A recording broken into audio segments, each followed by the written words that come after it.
Bharat Bharat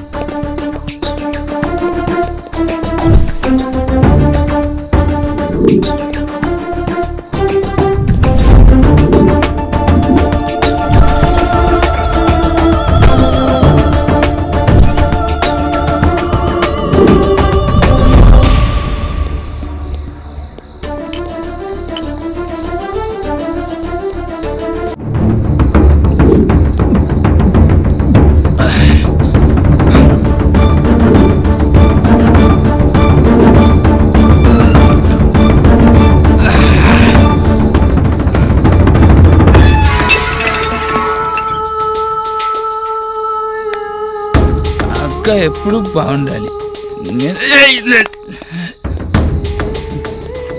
daddy ఈరోజు problem అంతా solve.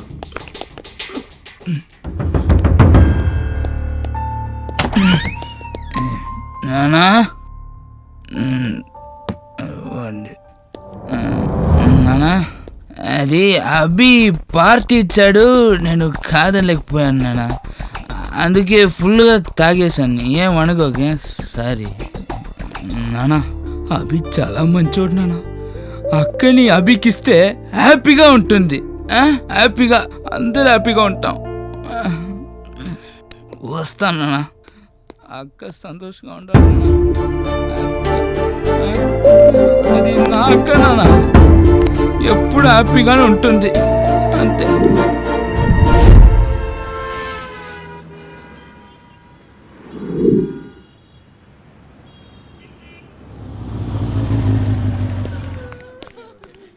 మావా ఏంట్రా ఈ జనం? అదే అర్థం కావట్లేదు. పోలీసులు కూడా ఉన్నారేంటి? ఒక్క నిమిషం ఉండి నేను చూసేసి వస్తాను.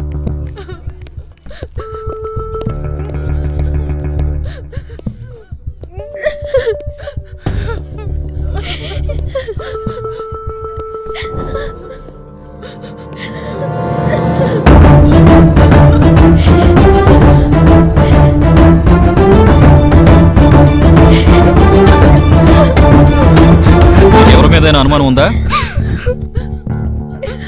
ఇంకెవరు సార్? అభిగడే చంపేశాడు. అభి ఎవరు? ఇదిగో ఈవిడి గారు ప్రేమించిన కిరాతకుడు. అంత ఖచ్చితంగా వాడే చంపాడని ఎలా చెప్పగలుగుతున్నారు? ఏదైనా బిజినెస్ గొడవలు కావచ్చు కదా.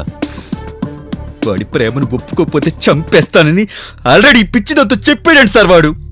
అవునా? నచ్చలేదంటే నా చేతిలో చచ్చాడన్నమాట. అవును.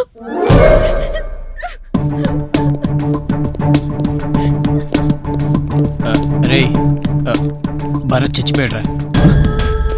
ఏంట్రా నువ్వు చెప్పేది? భరత్ చచ్చిపోవడం ఏంట్రా? ఈ పని నీది కాదుగా. రే పిచ్చా నీకు? నేను చెప్పడం ఏంట్రా? మరి శృతి ఏంట్రా నువ్వు చెప్పేవంటుంది? నేను చెప్పని చెప్పడం ఏంట్రా? మైండ్ దొబ్బిందా మీకు? ఇన్స్పెక్టర్ గారు అడుగు అభి. లోపల పోలీసులు ఉన్నారా? Come on catch him. కనబడితే అరెస్ట్ చేస్తారు. అరే వాళ్ళు వస్తున్నారా? పారిపోరా.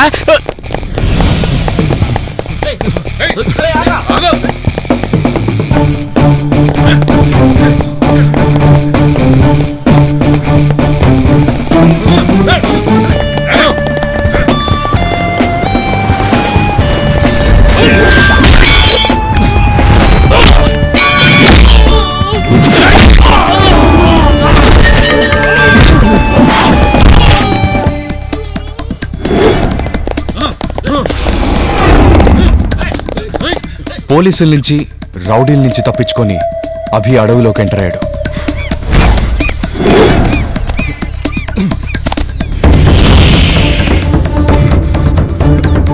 ఆ అడవిలో ఒక గెస్ట్ హౌస్ కనిపించింది.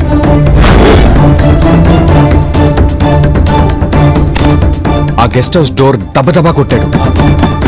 అంతలో మీరు వచ్చి తలుపు తీశారు. అడవిలో పారిపోయింది అభి కదయా. తలుపు తీసేసరికి ముందు నువ్వున్నావు కదా. అభిని నేనే సార్. అంటే ఇప్పుడు నువ్వు చెప్పిన కథంతా నాదే సార్. అంటే ఇప్పుడు నువ్వు మర్డర్ చేసి వస్తున్నావా? మీకు కూడా అలానే అనిపిస్తోందా సార్?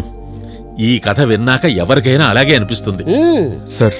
నేను తప్పులు చేసే అల్లరోని కావచ్చు, కానీ మర్డర్లు చేసేంత దుర్మార్గుని కాదు. మర్డర్ చేస్తే పోలీసులు అంటపడాలి. పోలీసులు కాక విచిత్రంగా రౌడీలు అంటపడటం ఏంటి? Something is wrong.